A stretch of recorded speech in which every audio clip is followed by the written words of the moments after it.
The world's first national park has a plethora of geological and wildlife spectacles. The park we're looking at today is Yellowstone Park, and we're going to look at 5 must-see attractions if you get to go there. The first one is you want to witness a geyser erupt at the Old Faithful Visitor Center. And that's it. There it is erupting right now. It's home to half the world's known geysers. Every 60 to 90 minutes, Old Faithful hurls hot water 150 feet into the air. Tip: if you arrive early, you can avoid the crowds and have a chance to spot animals seeking the warm ground. Those are bison or buffalo. Did you know geysers and other geothermal features are signs of slumbering supervolcano below the park? 2. Go wildlife watching in Lamar Valley or Hayden Valley. You'll see grizzly bears, you'll see wolves. There's around 100 gray wolves that make up 10 wolf packs that call Yellowstone their home. There's one of them.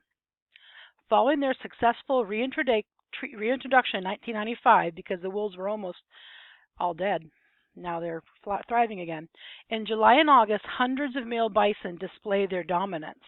So if you go in July and August, you'll get to see this. Tip: bring binoculars and scan the open meadows for carcasses where the predators will congregate. They're fighting over the food. 3.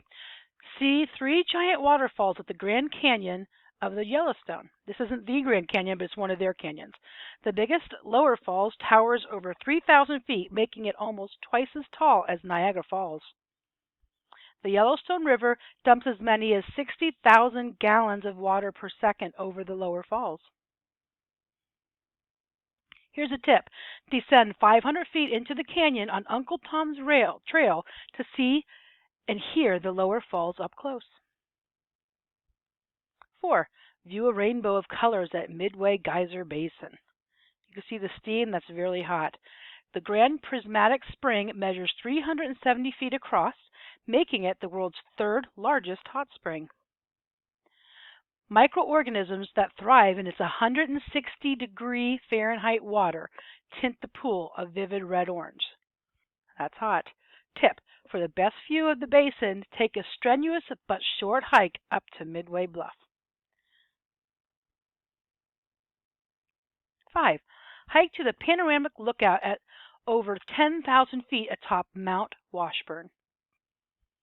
The meadows along the Duravan Pass, the least strenuous route to the summit, are filled with wildflowers in June and July.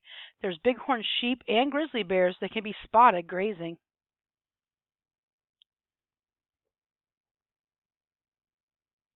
Tip: on a clear day at the lookout, you might spot the Grand Tetons in the distance.